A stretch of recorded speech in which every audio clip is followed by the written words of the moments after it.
këtë narrativ kanë në këtë vendin tonë dhe kanë miratuar bashkarisht edhe këtë politikë represive të ligjit.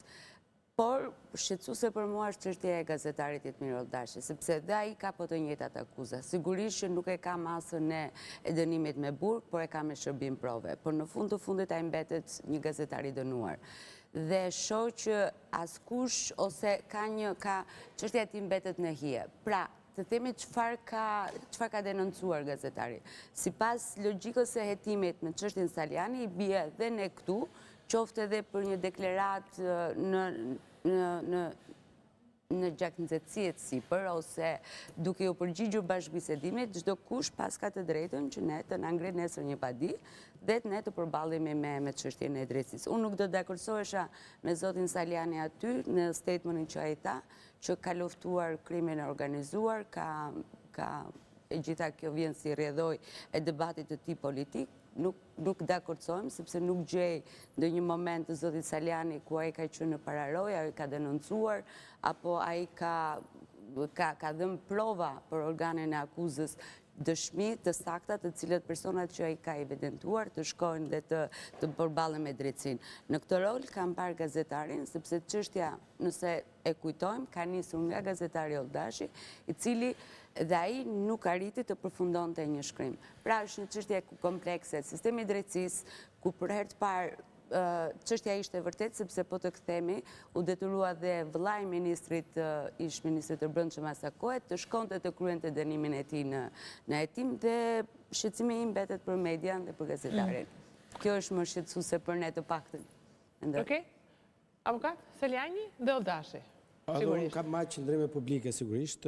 Si e pek vendimin e gjykatës lartë? Shiko, gjykata e lartë pothuajse ka eliminuar tërësisht gjykimet me pjesëmarrjen e palëve. Pra, ndodh shumë rrallë një proces gjyqësor ku ke mundësi që ti parashtrosh gjykatës lartë. Unë nuk e njoh vendimin nëse është mos pranim rekursi, për shkak se nuk plotëson kriteret formale, themi kriteret që përcakton ligji, apo është rrëzuar sepse nuk qëndrojnë pretendimet e Salinianit. Kjo ngelet për të parë në arsyetimin e gjykatës lartë.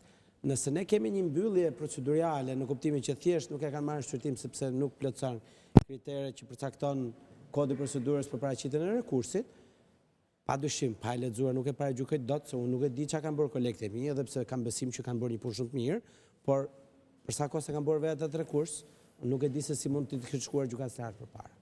Gjithsesi, unë mendoj që gjykata e lartë në interes të drejtësisë, për te faktit, sikur edhe për një moment mos jem me zotin Saliniani, mendoj që për shkak të rëndësisë që kishte çështja, se bëhet fjalë për një deputet, këtu ne po diskutojmë gjëra shumë të rënda dhe kjo është vepra më e parëndë dhe tek e fundit një djalë i ri që nuk është se ka ndaj kusur për çka ka ndodhur në 30 ca vite këtu tek ne.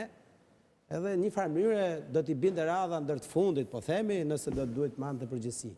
Në këtë aspekt mund të ishte parë mundësia realisht që të ishte kthyer edhe një herë në shkallë parë që ta shikonte me kujdes tërësisht çështjen. Por mos të harrojmë që shpeshherë në aspektin procedurial, pozicionimi i palëve ka rëndësi shumë të rëndësishme dhe për gjykata nuk lëviz dot. Për shembull, një ndër kriteret për caktimin e shërbimit provës, nëse personi vetë nuk e kërkon dhe nuk e pranon, nuk ta cakton gjykata provën. Dhe kjo vlen edhe për rastin e zotit Saliniani. Pra zoti Saliniani duke qenë i bindur në pafajësinë e tij, as nuk e ka çuar në përmend që ta pranoj dhe ta kërkoj. Nuk mund kërkoj edhe pafajësi dhe shërbim prove. Pra, o do jetë i pafajshëm, o do jetë i fajshëm. Nëse gjykata ta jep dhe e pranon, mundet të ishte një zgjidhje e mesme që të paktën mos kishte përfunduar në burg. Sigurisht që jam i sigurt që zoti Saliniani më mirë do kishte preferuar të ishte në shërbim prove se në burg. Dakor, për sa kohë pretendon pafajësinë, pastaj është e vështirë. Për ta gjykuar tamam gjykatën e lartë, pa e gjykuar fare atë çfarë unë kam mbrojt për Salinianin dhe i qendroj, mendoj që duhet dalë vendimi të lexohet një herë dhe pastaj të mund të themi diçka. Dela? I pritshëm vendimi sipas meje. E dënoi procesin si të montuar Saliani vetë. Nuk dua të ndalem fare tek ajo çfarë deklaron zoti Saliani, po i pritshëm duke njohur nga afër dhe shumë qartë nivelin e gjykatës lartë dhe mendoj që është gjykata sipas meje më problematike sot në vend. Dhe në kuptimin e emrat që ka aty brenda, se ka emra me problematika aty brenda. Po s'dua të ndalem këtu, unë jam kundër të